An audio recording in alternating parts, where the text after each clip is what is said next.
Hello internets, we're gonna smoke us a brisket today. Look at this thing. Delicious, delicious full packer brisket. And let's get started. So first thing we need to do, of course, is to get the smoker going. Now this is a bit of a procedure here. You need the power cord, and to try and do this as quickly as possible because the storm's rolling in. So, you know, I need to cook this thing for 6 hours, 12 hours. So we gotta get this going. Gotta get started here. Now, of course, if you wrap your cable over under, as you should, then it's pretty easy to get that going. So we're gonna plug that in here. It's hard to do one hand. Plug this in. It's not so easy.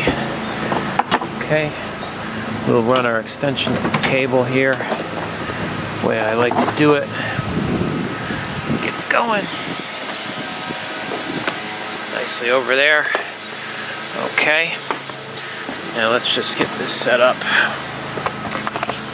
Okie doke, so I just vacuumed out all the leftover ash and stuff from previous use, so let's get this thing going here. We're going to switch it on to smoke. We're going to switch it on to smoke. There you go, on, and get it started. Alright. So that's the initial settings, and as you can see, the auger is running. The pellets are being dispensed here into the fire pot. And this little thing underneath there is going to get toasty hot and start these things on fire, and the smoke will come out. So startup procedure here. Hopper is full of pellets, all good to go.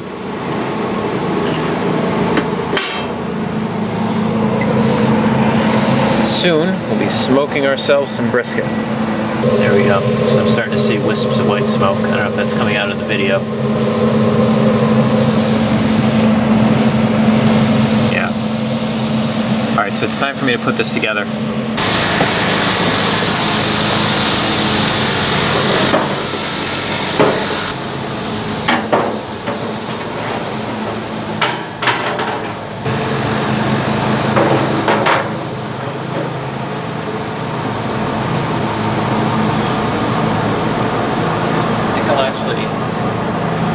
The top rack off because I'm not going to use it. I want to make sure I can put my brisket on here nicely.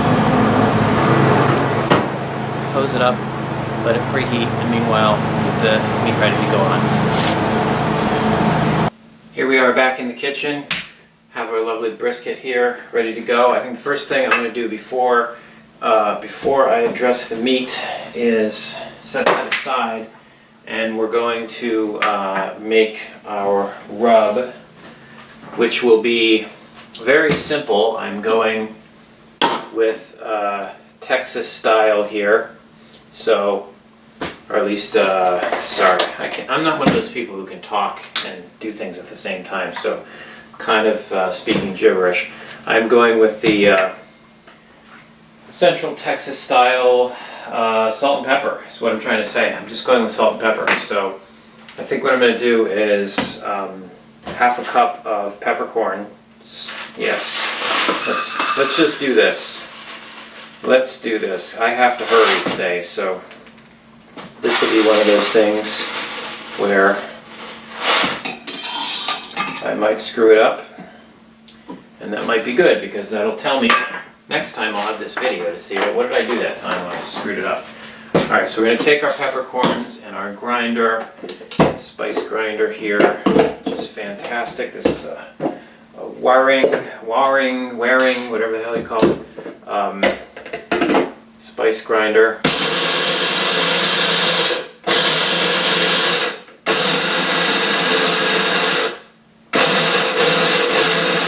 I guess I should have a close-up of that.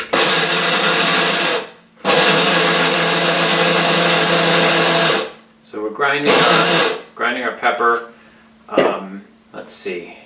It's kind of coarse. coarse ground, but not still in big chunks, which is good. That's kind of what I want. Maybe I'll give it one more pulse. All right, pepper. Man, it smells good in here. So I got my pepper, goes in there, and I'm going to put in there maybe quarter cup or so, a little less than a quarter cup of kosher salt. I think less salt is fine. Just going to mix it up so that I have this ready to go. Okay, do this way. Having technical difficulties with the camera equipment otherwise, but here's our salt and pepper mix. So that's all the seasoning I'm going to put on the brisket. Get that over there, get that over there. What I'm going to do is get the, turn it up here, and you can see there's a lot of fat here along the point, which is of course desirable, but I mean there's a lot of fat marbled in the meat, but the fat on the outside generally is not doing anyone any favors. So I ended up trimming out quite a bit of fat on here. I'm not gonna include that all in the video because it'd be very tedious, but I did take a lot off, and I took off, there's sort of usually like a grayish edge on here, which I think people take off, so I took that off. Anyway, now what I'm going to do is I'm just going to get my salt and pepper mixture, and as goes a rub, I'm going to rub it on.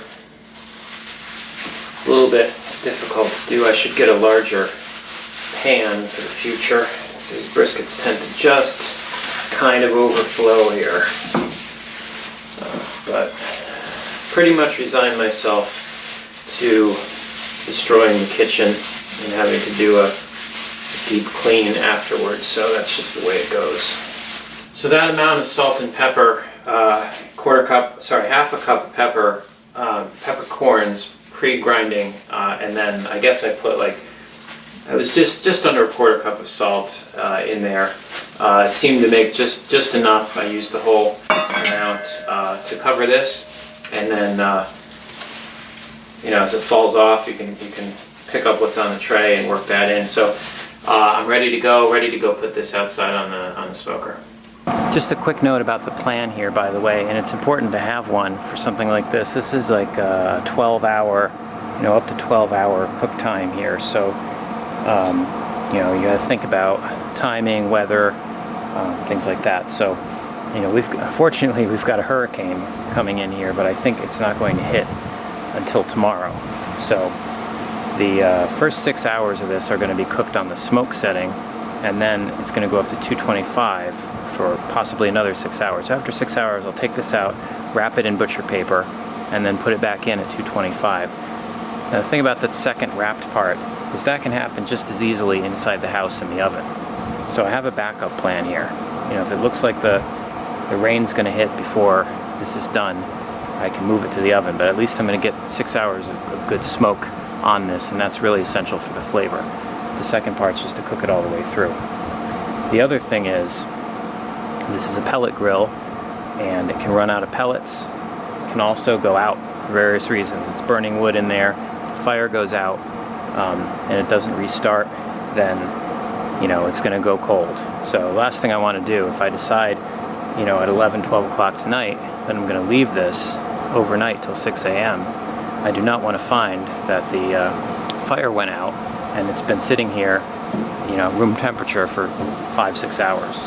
So one way you can deal with that is to get yourself a remote thermometer. So this is a good one. This is the Therm Pro or Thermo Pro. I don't know if you pronounce the little flame symbol, but this has got two probes. The kind you want to get for smoker has got two probes. One of them goes inside there and tells you the temperature of the chamber in there, and the other one goes in the meat and tells you the temperature of the meat. So this way, and this also has, very important on this has a low temperature alarm. So I can set this to 150 degrees, and then so this part stays out here, this part can go anywhere. This will go in the house, sit next to the bed, for example. If I go to sleep tonight, I can set this. If this temperature goes under 150 degrees, the alarm will go, and then I can run out here and fix it before it's too late. So definitely worth having one of these. So let's get this going now. This can be a bit of a pain, but this is easy. You know, shove it in the meat. Of course, you want to have this in the right part of the meat. I'm just going to put it in the middle here. For the initial smoke phase, it's not really that critical. It's smoke for 6 hours and then take it off. But when you're finishing it, you really want to know when it's done, so that's important. There's a little grommet here on the Traeger so that you can get the wires through without pinching them in the lid, which is good.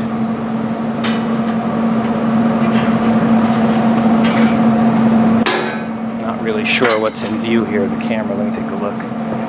Okay. Yeah, so I think you can see what's going on here. What you probably can't see is in there, that's where the Traeger's own internal temperature probe is. So that's the area that it's reading, and that's the area that ends up on the controls, and that drives the computer's decision to feed more pellets or not. So with this thing, I mean, you generally want to put it near the meat, but not right next to it, because there is sort of a cold air bubble around the meat. I'm going to stick it over. Well, this will be fine, right? Because I'm only using it for emergency purposes. It can be a little tricky sometimes to attach, but that's good enough. So that probe is sitting there. It's not touching anything. It's not too close to the meat. So now we got our probes in. Close the lid, and we'll go ahead and wire it up now. On this particular one, the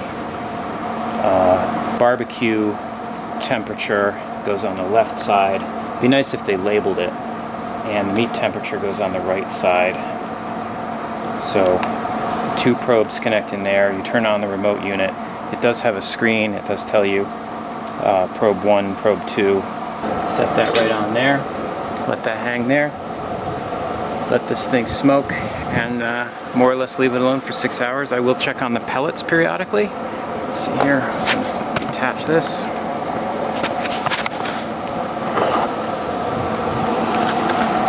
Here's the situation pellet-wise. This is pretty near the top.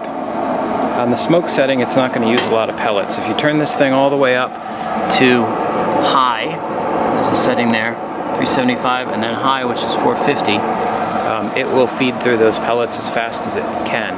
And you do have to keep an eye on it. I'm going to keep an eye on it anyway, but I'll check in an hour or two, maybe throw a few more in there. Meanwhile, that gives me time to clean up the mess in the kitchen. It is quite decidedly tomorrow. This cooked all night, and it's still not done.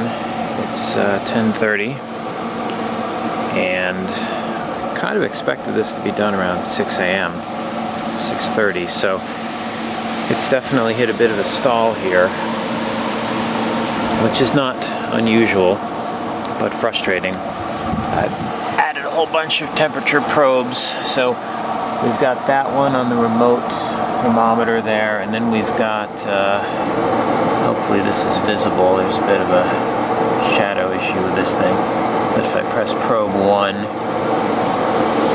that is 185, which is frustrating. Probe 2 is 193, so the 185 one is in the point, the thicker part of the meat. I should say what I did here is smoked it, unwrapped until around midnight, I think, 1 a.m.-ish, and then took it out, wrapped it up in butcher paper, put it back, cranked up the heat at that point to 225 and let it go all night, expecting around 6 or 7 a.m. it would probably hit the target temperature of 205. So it sat at 160 for a very long time, till, I don't know, till around 6:30, and then it kind of shot up to 190. I'm not entirely sure that I trust this thermometer anymore. It actually started reading after it was at 190 for a couple hours. It then started reading 160 again. So that's why I put in the other ones. It's a bit of a rat's nest here, but anyway, it does happen. So I've actually turned up the temperature because it's windy and cold out here now. The storm is not here yet, you know, clear skies, but it's definitely windy, and so I just want to make sure it gets enough heat. And so we're going to keep an eye on this. I do not want to pull it out of there until it hits 205, or it's just not going to be, it's not going to be done. You gotta wait. So this has been cooking for something like 18 hours. It's really taken forever, but it's finally reached 205 degrees, at least in part of it. The thick part, it's just barely there. But anyway, it's been in here forever. It's got to come out. Got things to do with my life that do not involve cooking brisket. So I'm going to see if I can do this. I'm going to come off the grill and go in this cooler. I've lined the cooler with a little bit of foil just so that it's a little bit less of a mess to clean up later. And this is hot, but not super hot, so I think I can just pull these probes out. I don't know, this may be a terrible idea, but I'm thinking I can just grab a hold of this in its paper wrapping and plop it down in there. Now that I think about this a little bit more, I think I'm going to need some tools. So I'm going to be back in a minute with some tongs and things to do it that way. So anyway, anytime someone gives you a barbecue set with a big spatula, it turns out to be useful. So I think I can pick that up and toss it in there as best I can.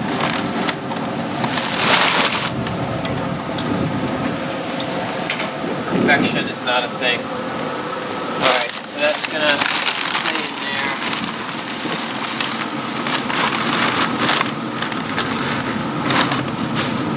It's gonna leak all over the place, and normally that could be in there for a few hours and be fine, but in this case, this has taken so long to cook. I'm just going to stash it in there for maybe 30 minutes or so, and then we'll take a look at it,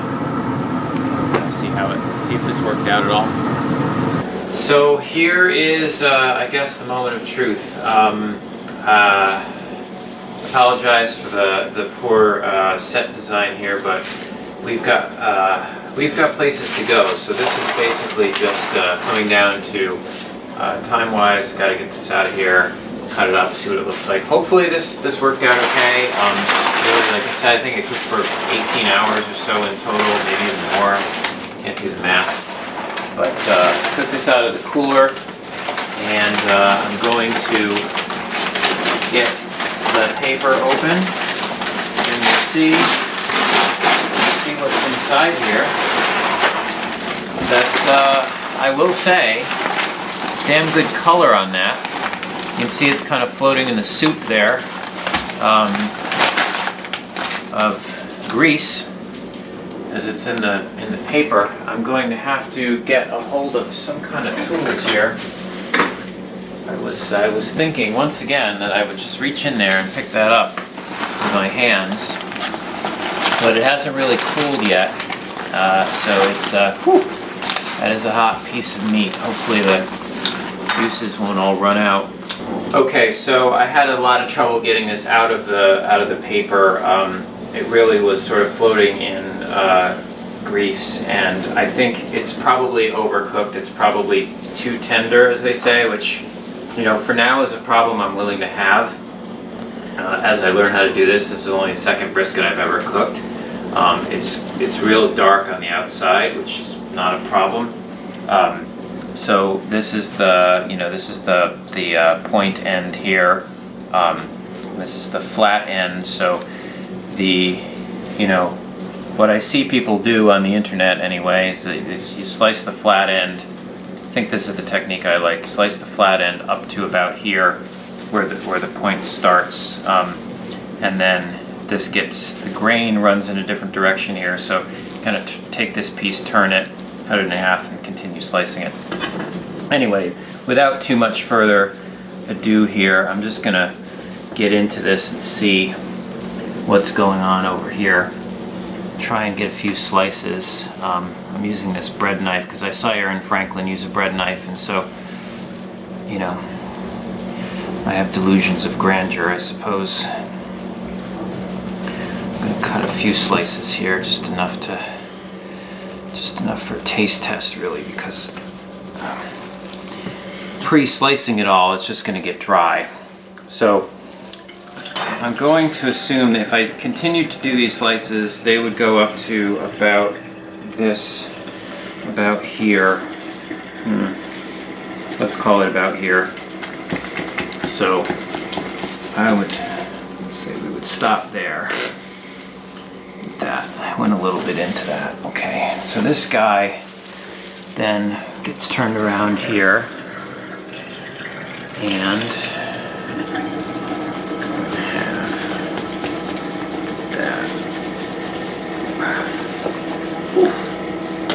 it's hot. I am going to just move this out of the way, lay it on top of there. So these are going to be our fatty slices.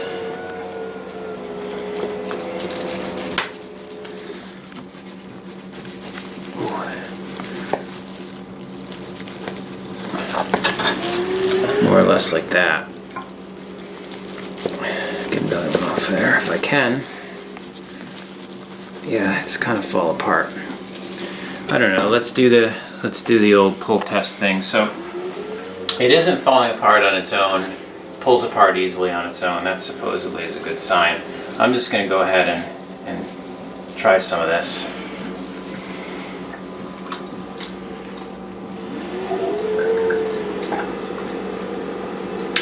That's pretty good.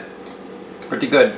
Let me try some of the fatty end here, because this is what I had trouble with last time.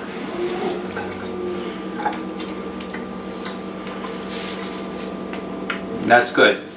That's why I cooked it so long. Last time I did one of these, I pulled it off sooner because it was taking forever. I didn't have enough time to cook on the thicker fatty end. And it was actually a little tough and grainy, I think. So this one is an improvement in those terms. I'm not sure I got the flavor profile quite right, but then again, this is really hot. It's normally not sort of eaten while it's still 200 degrees. So here's here's my smoked brisket, attempt number 2, and I'll probably make a video for attempt number 3, and or somewhere around 300 or 400, I might actually know what I'm doing. Thanks for watching, have fun, and we're going to eat all this right now.